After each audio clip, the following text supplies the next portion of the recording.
Boa noite, tudo bem? Boa noite. Vou tentar usar isso aqui que eu fico mais solto. Cadê esse aqui? Peraí. Tá ligado agora? Oi. Tudo bem? Tudo bem. Porque quando eu ouvi bet, alguém falou assim, Eu tive essa impressão que eu escutei. Porque você fala bet, o pessoal fica animado, é isso? O pessoal que é envolvido com empreendedorismo é bastante entusiasmado? Será que esse a gente pode associar a isso? Bom, muito prazer, muito obrigado aqui pelo carinho, pela recepção, pelo carinho dos professores, pelo convite aqui recebido, por essa organização tão prestigiada, que inclusive eu quero reiterar os meus parabéns pela conquista do Top 25 aí no ranking da Financial Times. Então acho que vocês merecem ser aplaudidos por isso. Então vamos lá.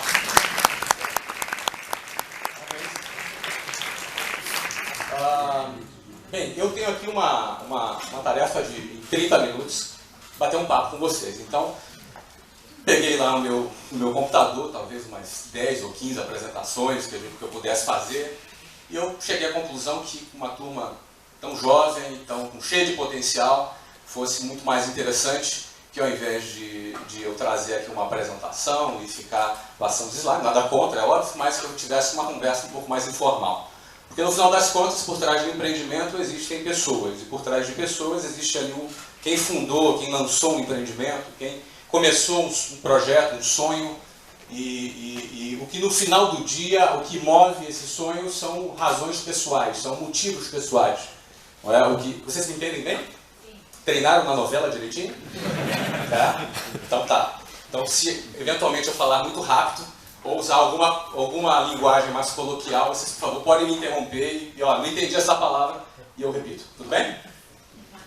Tá bom. Tudo bem? Tá bom. Eu estou aprendendo. Mas, enfim.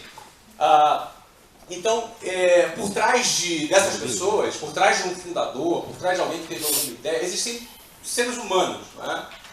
E essas pessoas, elas na realidade, elas são movidas por seus próprios motivos, né? Motivos que vêm de dentro da própria pessoa. Um empreendedor, ele não simplesmente, particularmente eu não acredito que grande parte, ou pelo menos a maioria dos empreendedores que conseguem construir alguma coisa grandiosa nos seus países, não o fizeram simplesmente porque tiveram o desejo de ganhar dinheiro. É óbvio que numa economia mundial cada vez mais dinâmica e competitiva, a produção de riquezas ela é óbvio um fator motivacional, mas eu não acredito que alguém possa ir muito mais longe simplesmente com desejos de ter algum retorno financeiro. Isso não é suficiente para, no momento da adversidade, ele prosseguir. Não é? Isso não é suficiente para, no momento em que tudo parece que deu errado, e ele tem vontade de jogar tudo para cima e desistir de tudo, não é? Dele respirar fundo, levantar a cabeça e ainda dar prosseguimento no projeto que ele idealizou. Só ganhar dinheiro, isso não é suficiente, até porque você hoje aplica o seu dinheiro num banco e você ganha dinheiro sem fazer nada. Não é? E principalmente no Brasil, que tem uma das maiores taxas de juros da economia do planeta, onde você tem retornos de 11% até 12% sobre um capital investido num banco sem fazer absolutamente nada. Significa que você põe 100 milhões num banco, você ganha 12 milhões de euros sem fazer nada, porque o banco te remunera 12% ao ano. Ou seja, numa economia onde uma taxa de juros remunera a este nível, muito diferente dos Estados Unidos, por exemplo, que remunera 1%, bem diferente de 10% a 12%, não é? Ou seja, o que leva o empreendedor, alguém, pegar o seu próprio capital, colocar ele em risco, não é? Contratar debaixo de uma alta regulamentação trabalhista, com custos trabalhistas que no Brasil, por exemplo, chegam a 100% do salário. Por exemplo, se um funcionário no Brasil ganhar 10 mil euros por mês, ele custa para a empresa 20 mil euros. E ele recebe na mão 7 mil euros, porque desconta os impostos, desconta os encargos. Não é? Então, a empresa gasta 20, o empregado ganha 7. Então, num cenário onde você tem essa alta regulamentação trabalhista, altas taxas tributárias, não é? 50% de tudo que se compra no Brasil, metade desse preço é imposto. Eu vou falar muito do Brasil, que é onde tudo isso começou, não é? Então, por que um empreendedor ele vai pegar o seu próprio capital debaixo de uma alta regulamentação trabalhista, debaixo de uma alta taxa tributária, de uma burocracia da máquina pública interminável? Por que ele vai arriscar o seu capital? Se for simplesmente pôr dinheiro, ele deixa o dinheiro no banco, e esse dinheiro vai render 10, 12% ao ano, sem ele fazer nada, sem ele correr nenhum risco. Então, por isso eu afirmo que eu não acredito que o empreendedor que chega mais longe, ele chegou mais longe simplesmente pelo desejo de ganhar dinheiro, o que também é legítimo. Não estou dizendo que é uma coisa ruim, pecaminosa, ele vai ter lucro num negócio que ele está fazendo investimento. No entanto,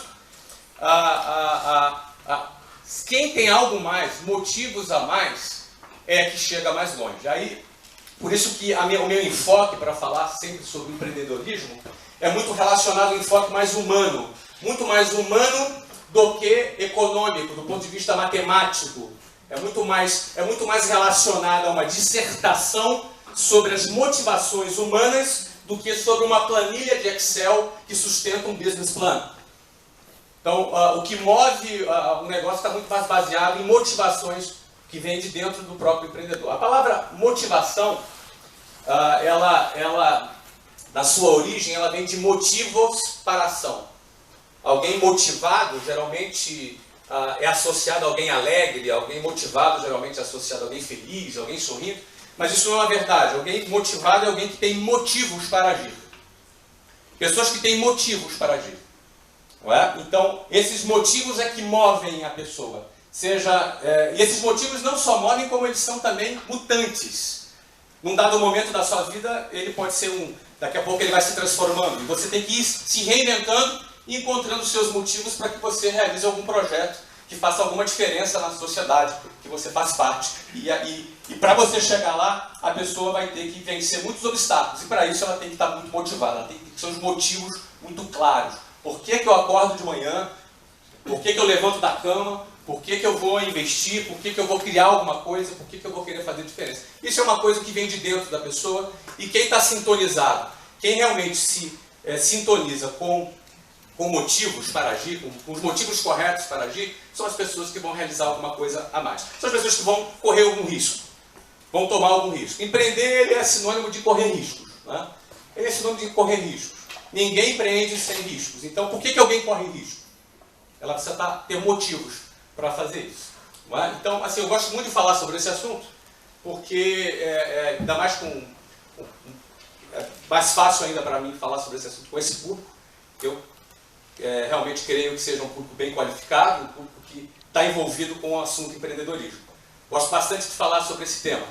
Mas hoje eu vim aqui para contar um pouco da minha história, um pouco dos meus motivos, um pouco de algumas coisas que eu vivi, um pouco das minhas experiências no Brasil, onde começou lá o nosso negócio.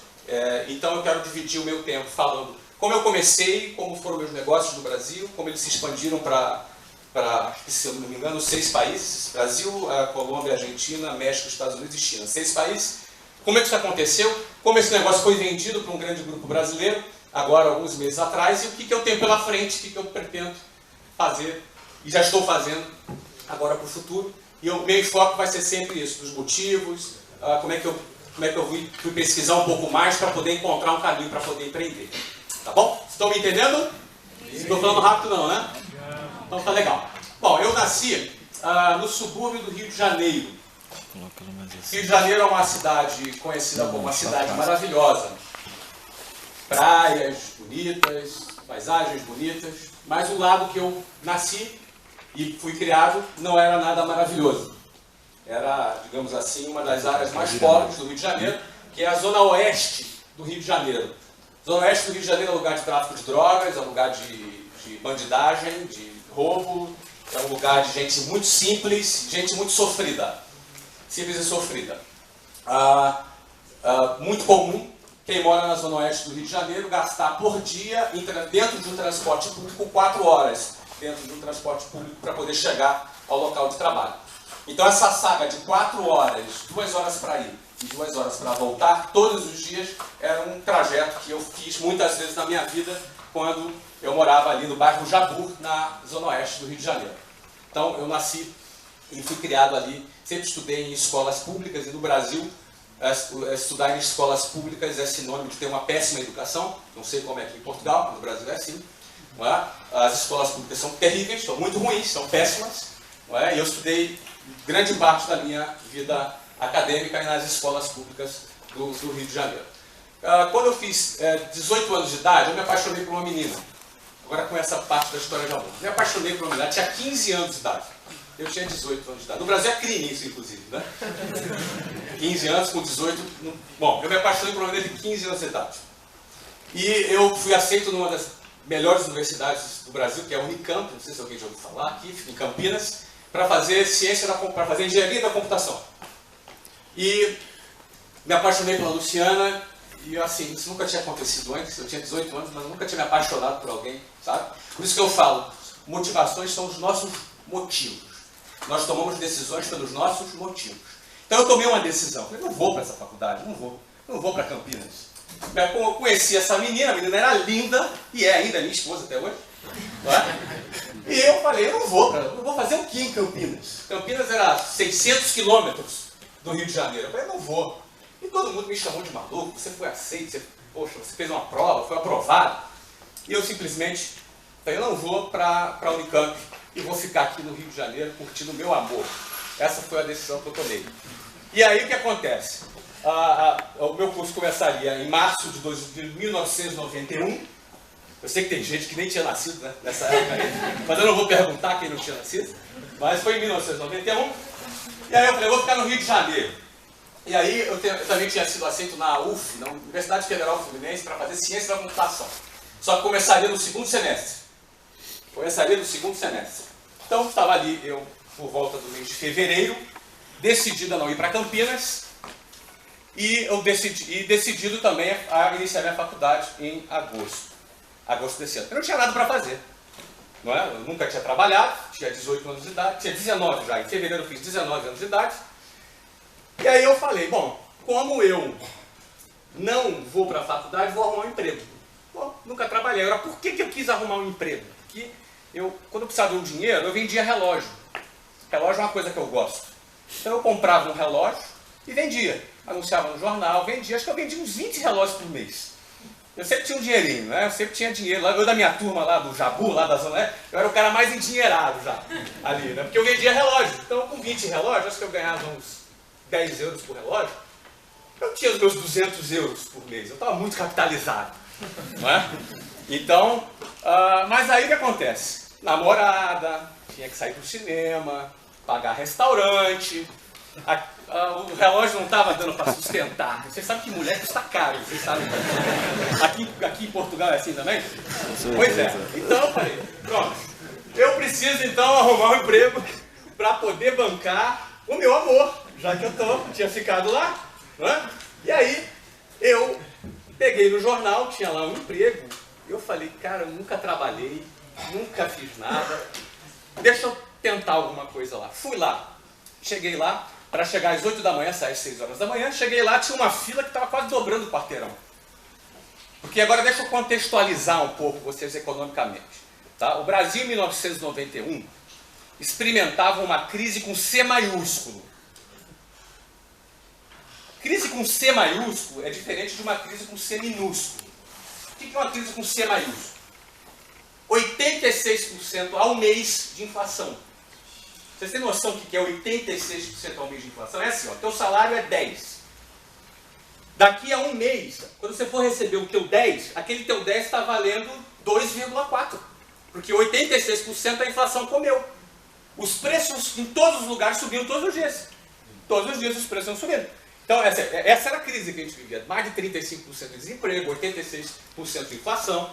Não é? Então, esse era o nosso cenário. Então eu cheguei lá para aquela entrevista de emprego, tinha uma fila, cortando o quarteirão.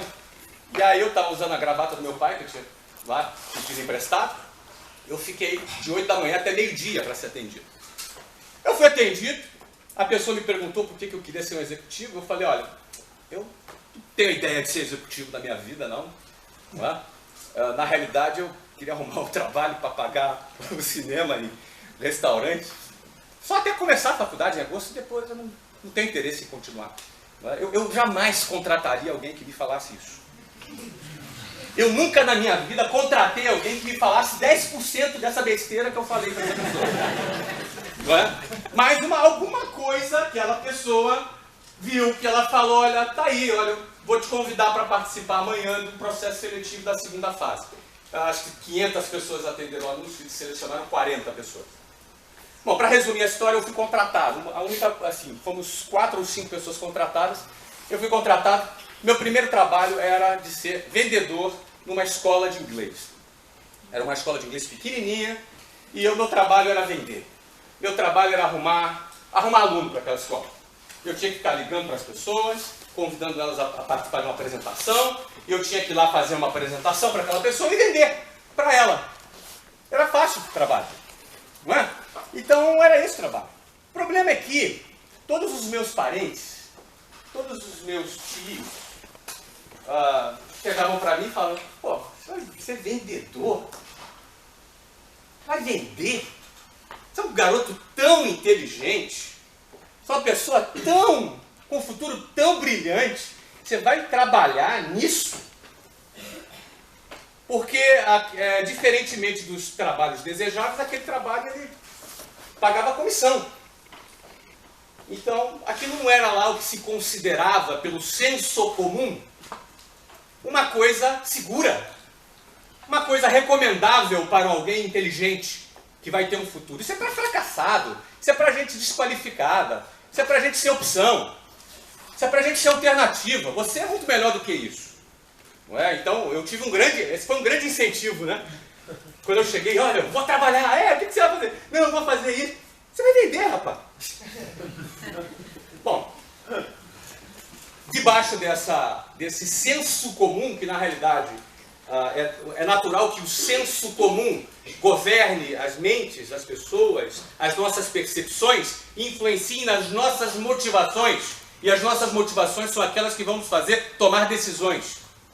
Se nós somos movidos por valores que estão dentro que eu chamo da boiada, do senso comum, os nossos resultados, nossas motivações gerarão resultados dentro do senso comum.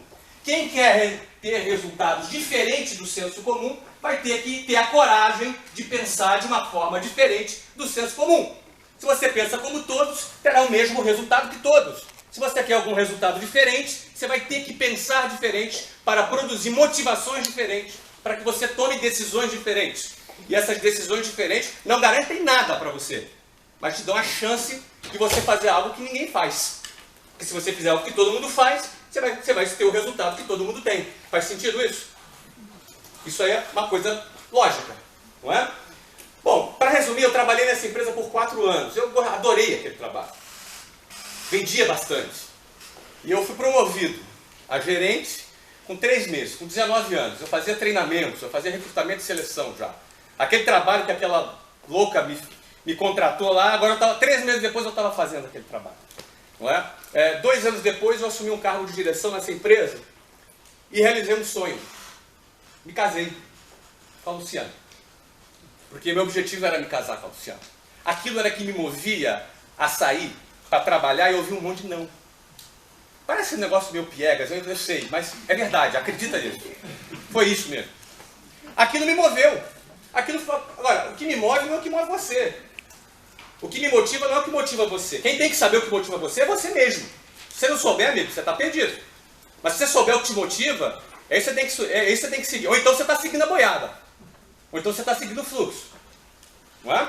Então o que acontece? Eu me casei com a Luciana, era meu sonho, era o meu objetivo, me casar com ela. Então, me casei com a Luciana e recebemos um presentaço. Fomos transferidos para a Venezuela. Foi minha primeira viagem internacional. Eu fui fundar uma filial dessa companhia lá na Venezuela, na cidade de Valência. Na época o Hugo Chávez estava preso, então estava até razoável lá. Então, foi em 1993, nós fomos para a Venezuela.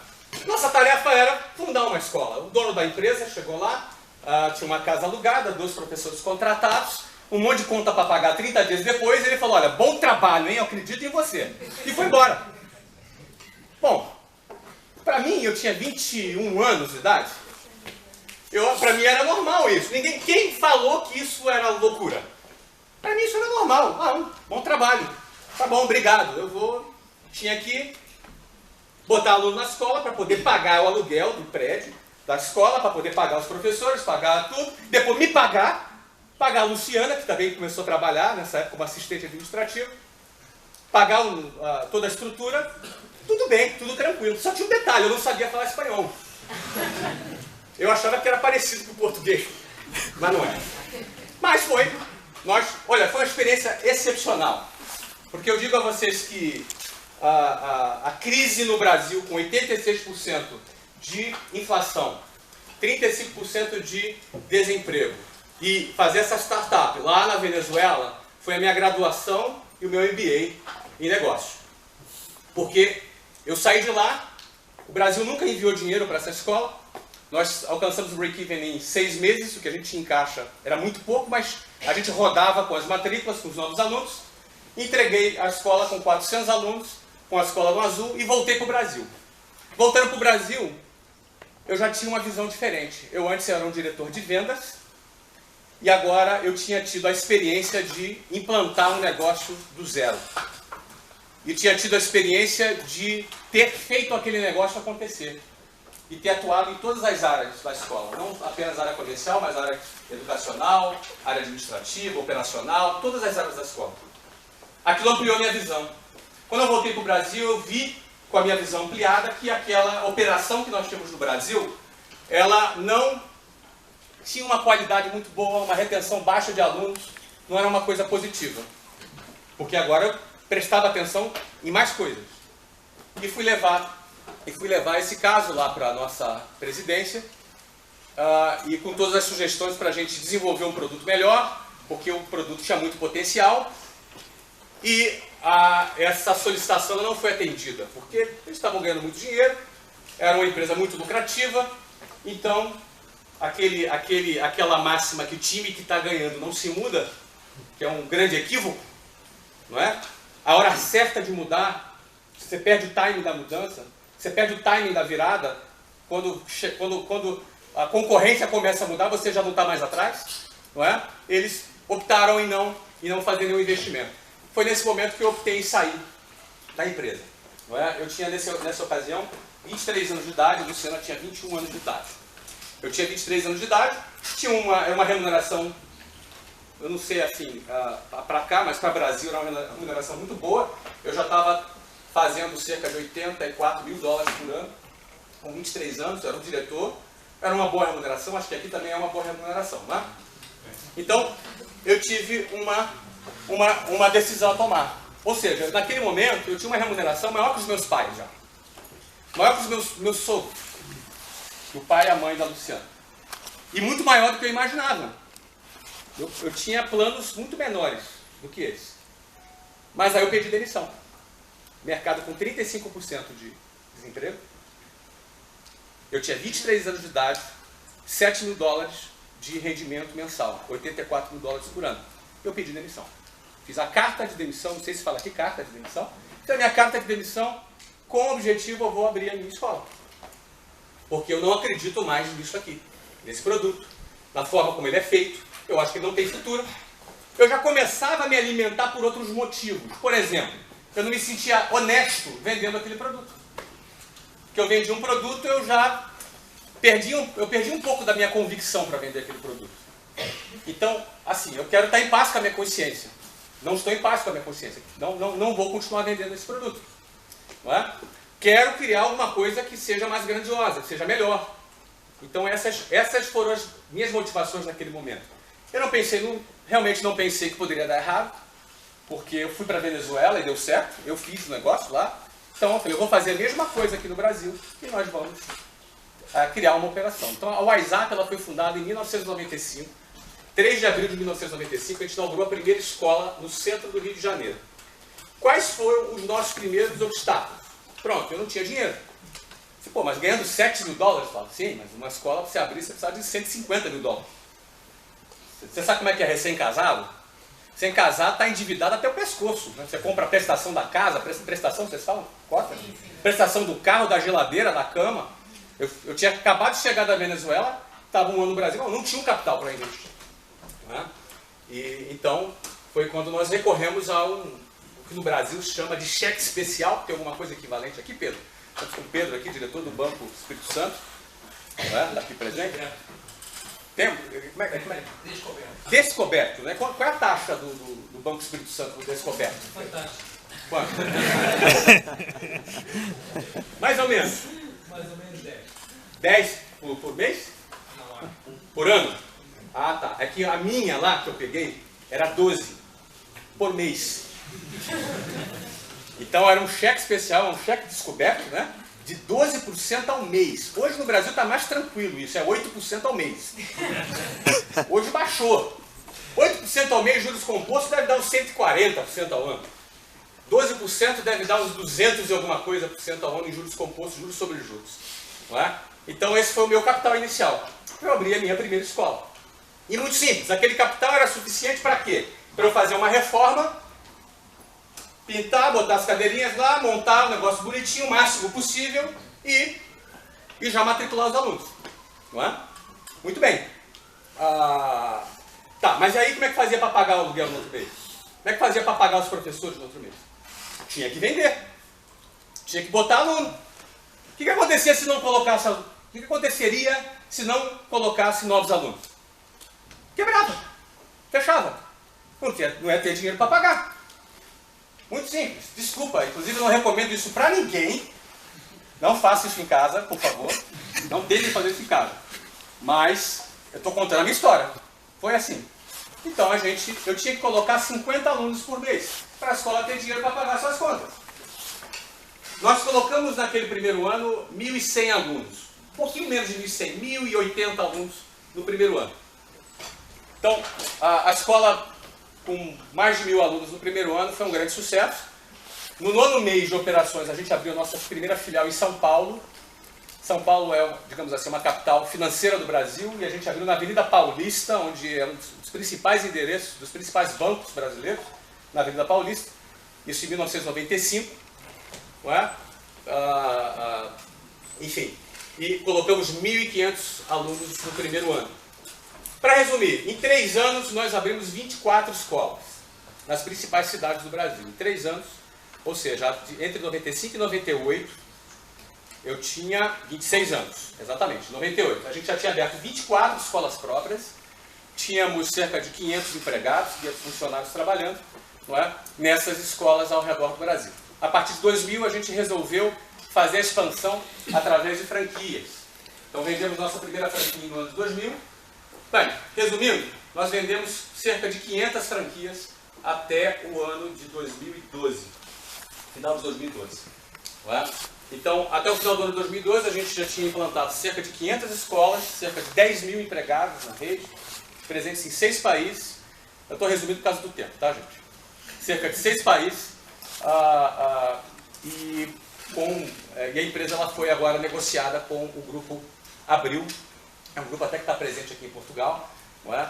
Que comprou a nossa operação agora no início desse mês. Bom, eu contando essa história, assim, de forma bem resumida, o que eu gostaria assim, de dizer para vocês que estão... parece tudo loucura isso. Eu digo para vocês, o cara que está fazendo um negócio, para ele não é loucura. Para ele está fazendo algo que está muito na mão dele. Principalmente no meu caso, que eu dominava aquele processo todo. Eu tinha que vender, mas eu já vendi há 4 anos. Eu já captava alunos há 4 anos. Eu captava 600 alunos por mês na outra escola. Só precisava captar 50 para a minha escola. Parece uma loucura para quem não está dentro desse contexto. Mas para o empreendedor, o que move ele a correr esse risco, ele não deixa de ser um risco. O que move um empreendedor a correr o risco é o desejo dele de realizar, de mudar, de atingir os seus objetivos, não é? De atingir os seus motivos. Como eu falei, cada um tem os seus motivos. Nos meus primeiros 2 anos, o meu motivo era me casar. Eu realizei aquele motivo. Depois a gente vai criando novos motivos. A gente vai agregando ao nosso portfólio de motivos, novos motivos que nos fazem acordar de manhã e que fazem os nossos olhos brilharem. Porque se a gente viver uma vida mecânica, sem os nossos olhos brilharem, a gente vai virar pagador de contas. Pagador de conta é o cara que trabalha para pagar a conta no final do mês. Ele trabalha para pagar as dívidas. O quadrado que a sociedade constrói, o quadrado do medo, é o quadrado do medo. É o quadrado do medo de correr risco. É o quadrado do medo do novo. Quadrado do medo da mudança. Do medo de sair do padrão. Ou seja, o padrão é o lugar mais confortável, aparentemente mais confortável e seguro que existe.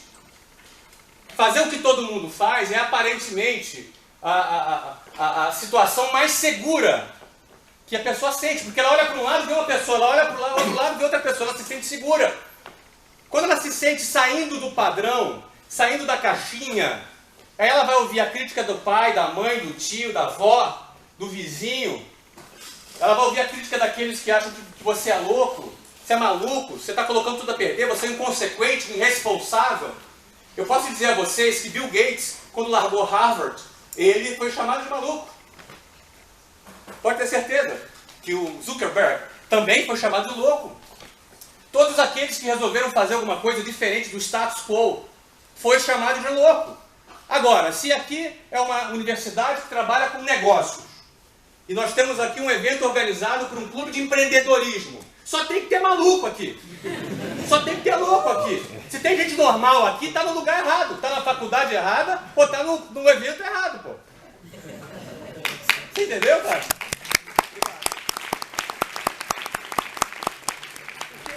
Toda vez que tem essa saída do padrão, o cara vai te criticar. E aí é que entra os motivos, porque só quem tem motivos muito sólidos vai sobreviver às críticas.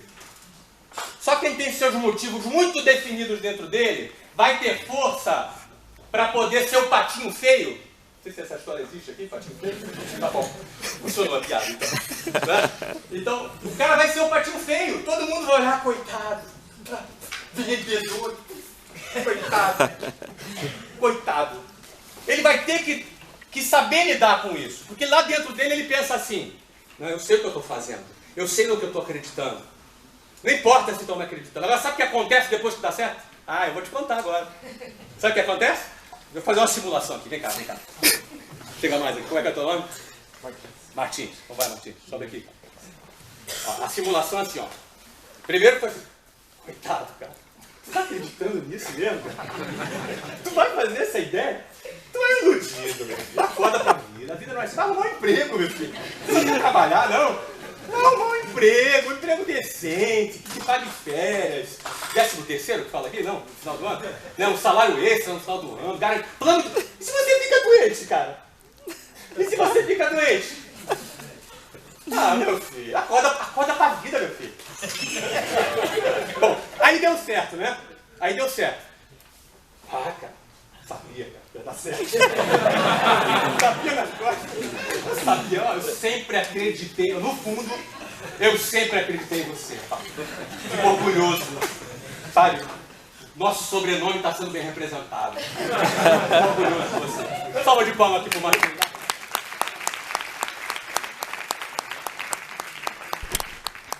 Bom, eu já estourei 3 minutos aqui, daqui a pouco. Vou falar só mais 3 minutos, tá? Pra gente fazer o wrap-up aqui. Muito bem, queridos, eu quero encerrar falando do que eu estou fazendo hoje. Tá? Eu tenho uma frase que eu costumo falar assim, se tem ninguém te chamando de maluco, no momento, provavelmente você está errando em alguma coisa. Então, eu estou me dedicando a 2 negócios hoje, atualmente. Um deles eu iniciei em 2011. E foi assim muito despretensioso. Porque eu tinha chegado já num nível muito alto, assim, estava muito confortável, morava nos Estados Unidos, minha empresa faturando 200 milhões por ano, eu e minha esposa éramos os únicos donos dessa empresa, estava numa situação muito confortável, e sempre que a gente fica numa situação muito confortável, isso não é um bom sinal. Isso não é um bom sinal. É sinal que você pode estar se acomodando. É um sinal que você pode estar, sabe, desperdiçando o seu potencial. Isso significa que acabou o tempo. Então, e aí eu abri um projeto nas redes sociais chamado Geração de Valor. Alguém por acaso conhece aqui? Tem alguns que conhecem. Há 2 anos. Há 2 anos, né? Legal. Pô, tem bastante GG aqui, hein? Opa! Então, eu abri esse projeto nas redes sociais há 2 anos e meio, para ser exato. E o que consistia esse projeto? Eu falei assim, olha, eu vim da zona pobre do Brasil. Morava num apartamento de 60 metros quadrados, eu e mais 5 pessoas, com um único banheiro. Gastava 4 horas no ônibus, entre ir e voltar para trabalhar, para vender, ganhar comissão, não é? E isso é um currículo nada desejável para as grandes empresas, né? Acho que nenhuma empresa me contrataria. Não é? Talvez eu fizesse parte de uma camada rejeitada da sociedade. Daqueles desqualificados, daqueles que não têm nada para oferecer de bom. Quer dizer, no fundo, daqueles que a sociedade acredita que não tem nada para oferecer de bom. Não é? Essa era a camada que eu pertencia. Hoje, com todo respeito, até o nosso amigo banqueiro que está aqui, não é? Hoje os bancos me ciceroneiam, vêm atrás de mim. Não é? Eles hoje me oferecem as coisas. Eu lembro que eu tive quase que me ajoelhar para pedir um talão de cheque. Não é? Agora, não é culpa dos bancos. O sistema ele é assim. E nós fazemos parte desse sistema. A questão é como nós queremos fazer parte desse sistema. E quando eu entendi isso, eu simplesmente acredito que qualquer pessoa, nem todo mundo vai ser um bilionário, mas eu acredito que qualquer pessoa pode empreender e mudar a sua vida. Qualquer pessoa. Eu sou uma pessoa tímida. Falar em público para mim, eu quase desmaiava, vomitava, babava, caía no chão, entendeu? Certo? Então, qualquer pessoa pode empreender. Qualquer pessoa pode empreender. É claro que, para empreender, a pessoa não pode ser uma pessoa que acha que as crises são muito grandes, ou fica olhando para a crise, ou usa a crise como justificativa para sua paralisia, ou então presta atenção mais nas coisas negativas, do que está mais afeito à criatividade. Não é? Então, em 2011, eu tive vontade de dizer isso para fora. Isso foi uma coisa minha. Eu sempre disse isso para dentro da minha empresa. Minha empresa tinha 10 mil funcionários e cerca de 600 franqueados. Pelo menos desses 600 franqueados, uns 50 ficaram milionários no nosso negócio. Já faturaram muito mais que 3, 4 milhões de euros, talvez. Pelo menos aí. Pessoas que, através do nosso negócio, ficaram milionários. Uma franquia, o cara comprou a franquia, o negócio dele explodiu e ele ganhou muito dinheiro. Não é? Então, ou seja, eu experimentei na prática vendo pessoas que compraram a franquia, que tinham uma escola, que ganhavam lá 100 mil euros no mês, 150 mil euros no mês. Eu vi pessoas que antes chegavam com as economias, compravam a franquia e acabou. Essa empresa eu vendia, não tenho mais nada a ver com essa empresa. Não estou aqui vendendo franquia para ninguém, tá? Tá bom? Só para ficar claro aqui. Tá bom? Já vendi essa empresa, não tenho nada a ver com isso. Mas eu vi isso acontecendo. Uma rede com 600 franqueados. Não é? E aí eu falei, eu pensei comigo, eu falei, eu quero botar isso para fora. Eu comecei a fazer uma rede social, comecei a fazer dentro do Facebook, numa rede social, uma página chamada Geração de Valor. Comecei a escrever, comecei simplesmente a escrever aquilo que eu, eventualmente, todos os dias eu escrevi. Eu escrevi mais de 3 mil artigos, né? Nesses 2 anos e meio. Nós temos uma comunidade com quase 2 milhões e 100 mil pessoas engajadas nessa comunidade, que tem um alcance médio por semana de 10 milhões de pessoas, cerca de 10 milhões de pessoas por semana. Ou seja, eu escrevo para cerca de 10 milhões de pessoas todas as semanas. E o Geração de Valor é um projeto que procura compartilhar conhecimentos. Se você entrar no Facebook, é canal Geração de Valor, facebook.com/canal Geração de Valor. Eu procuro compartilhar conhecimentos sobre experiências de vida voltadas para empreendedorismo. Isso realmente aconteceu, teve um crescimento muito forte, explosivo. É o maior canal de educação, canal do Facebook, do segmento de educação do Brasil, hoje. Não tem nenhum outro canal que tenha mais do que essa quantidade de pessoas. Não é? Esse negócio, essa iniciativa, ela, agora em 2014, ela vai se tornar um negócio. Porque, assim, até eu lembro que alguns meses atrás eu fiquei um pouco frustrado, porque eu achava que pouca gente estava botando em prática, né? Mas ao mesmo tempo ficava muito feliz com muitos depoimentos de pessoas, né, que se declaram, puxa, eu sigo isso, minha vida mudou, está super legal, está super diferente, eu estou empreendendo, estou fazendo negócio, né? Então nós resolvemos fazer lá na geração de valor, um negócio onde a gente pudesse qualificar as pessoas para empreender, nas várias disciplinas de empreendedorismo. Com uma rede de eventos do Brasil e aqui em Portugal, que vai acontecer também a partir do ano que vem, e onde nós vamos investir cerca de 1 milhão de euros, tá, em novos projetos. Os projetos apresentados por essa comunidade. Não é? Então, essa virada de chave, essa mudança de patamar, acontece agora em março de 2014, num projeto online de educação executiva, voltado a eventos e voltado a investimentos em novos projetos. Então, isso é uma coisa. Outra coisa que eu acabei me envolvendo é a compra de um time de futebol. Eu adoro futebol, sou brasileiro. Não é? Quem gosta de futebol aqui? Todo mundo gosta de futebol, então também gosto de futebol. Então, eu comprei um time de futebol nos Estados Unidos. Então o cara pensa assim, putz, o cara comprando. O cara maluco, o time de futebol nos Estados Unidos, bom. Maluco? Bom sinal. Bom sinal. Louco? Bom sinal. Pois é, os Estados Unidos hoje é o maior comprador de ingressos das últimas 3 Copas do Mundo, incluindo a de 2014 do Brasil. É o maior comprador de ingressos. A presença dos estádios nos Estados Unidos é 50% maior que no Brasil e 57% maior que em Portugal. Vai mais gente para os estádios dos Estados Unidos do que aqui em Portugal e do que no Brasil. Não é? O futebol é um fenômeno que acontece nos Estados Unidos, pouco percebido, porque as pessoas elas percebem o fenômeno futebolístico, vamos dizer assim.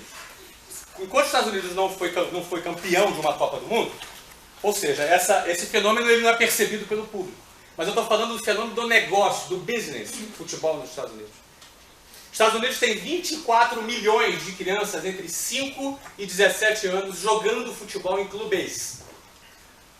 Quase 2,5 vezes a população inteira de Portugal paga $1.200 por mês para jogar futebol nos Estados Unidos.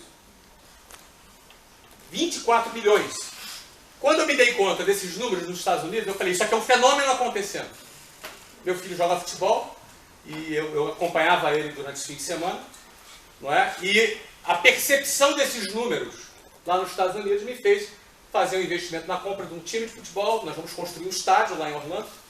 Nós já temos um estádio para 60 mil pessoas, vamos construir um segundo para 20 mil pessoas, para jogos menores. Não é? E nós fomos agora, nas últimas 2 semanas, aceitos como a 21ª equipe da MLS. Alguém já ouviu falar na MLS aqui? Major League Soccer. Major League Soccer é a principal liga de futebol nos Estados Unidos. É equivalente à primeira divisão. Lá não tem divisão, sobe, desce, é diferente. São ligas como a NBA, a NFL, do futebol americano, a NBA do basquete. A MLS é a NBA do futebol lá nos Estados Unidos. Então nosso time hoje é parte da MLS. Eu sou acionista da MLS lá nos Estados Unidos. Ou seja, todos os donos dos clubes são acionistas da liga, ou seja, tanto a liga quanto os clubes são muito alinhados. E vamos estrear em 2015, pretendemos contratar um jogador de ponta para jogar no nosso time, já em 2015. E vamos fazer uma rede de escolas de futebol espalhadas pelo mundo inteiro. Como rede de franquias é algo que eu entendo bem, não é verdade? Tira o inglês, bota o futebol. Tira a sala de aula, bota o campo de futebol. Tira o professor, coloca o técnico. Não é verdade? O modelo de negócio é exatamente o mesmo. A diferença é que o idioma da bola é falado por todo mundo. E a gente vai fazer uma rede de escolas de futebol no mundo que vai dar 3 benefícios do produto. Número 1, a prática do esporte. Vamos tirar as crianças da frente dos computadores, videogames, hoje todo mundo fica conectado, né? Vamos praticar esporte. Número 2, nós vamos dar acesso ao futebol profissional nos Estados Unidos. Daqui a 10 anos, a previsão é que a Liga Americana seja entre as 3 maiores ligas do mundo, somente atrás da Liga Inglesa e da Liga Alemã. Essa é a previsão para os próximos 10 anos. Ou seja, é mais fácil ser profissional lá nos Estados Unidos, onde tem um monte de perna de pau, você sabe o que é perna de pau? Jogando? Ou ser profissional aqui em Portugal, que tem um monte de Cristiano Ronaldo, no Brasil, muito mais fácil nos Estados Unidos. Então, nossas escolas vão encaminhar os atletas, os jovens, para as divisões de base do nosso clube nos Estados Unidos. E o terceiro ponto é o seguinte: um atleta de 16, 17 anos aqui em Portugal, se o clube, quando ele faz 17 anos, não tem interesse em contratar esse atleta, o que o clube faz com esse atleta?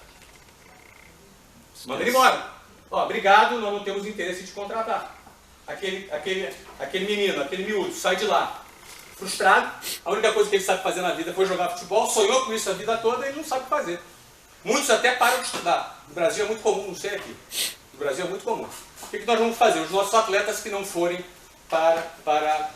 não tiverem tendência para ser profissional, nós vamos encaminhá-lo para estudar, fazer uma universidade americana nos Estados Unidos com bolsa de estudos, porque todos os anos 3.000 atletas internacionais são admitidos nas universidades americanas com bolsas de 100%. Só para vocês entenderem o que isso significa, nos Estados Unidos, para você fazer uma universidade, o aluno paga entre 35 a 50 mil dólares por ano.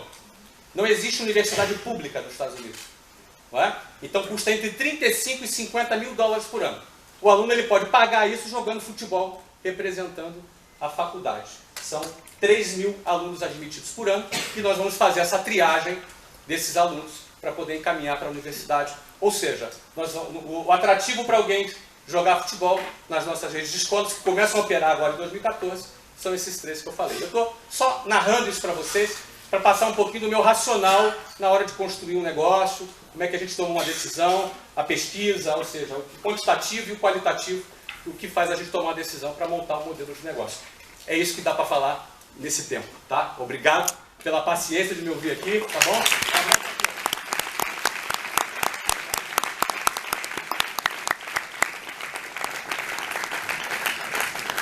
Participação única, hein, Marcinho? Desculpa pelo tempo.